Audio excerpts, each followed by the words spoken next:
Welcome to Luca is a Billionaire, where the only thing I invest in is your answers. In this video, I will explain how to make a button in Adobe XD. First, let's create the basic shape. Draw a rectangle or a rounded rectangle on your artboard. A good starting size is around 160 pixels wide by 48 pixels tall. Next, choose a solid fill color for your button and remove any borders to keep it clean. Finally, add your button's text label, ensuring it's perfectly centered within your newly created shape. This forms the foundation of your interactive element. Now, let's make our button interactive by adding states. Select your entire button group, including the text and shape, and turn it into a component. In the Properties Inspector, click the plus icon to add a new state, choosing Hover State.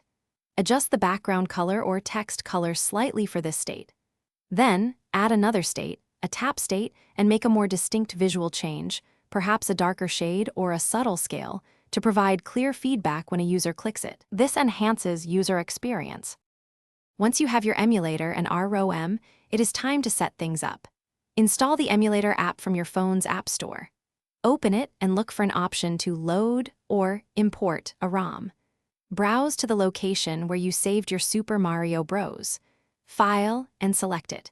You can then customize the on-screen controls or connect a physical Bluetooth controller for a more authentic gaming experience. To elevate your button's appearance, consider advanced styling. Add a subtle drop shadow with a blur of around 8 pixels and an opacity of 20% to give it depth. You can also experiment with linear gradients for the background, perhaps transitioning from a light blue to a slightly darker blue. Always prioritize accessibility by ensuring high contrast between your button's text and its background. Finally, maintain consistency in sizing and styling across all your buttons for a cohesive and professional user interface. Happy designing! Thanks for watching and please subscribe. It's the best investment you'll ever make.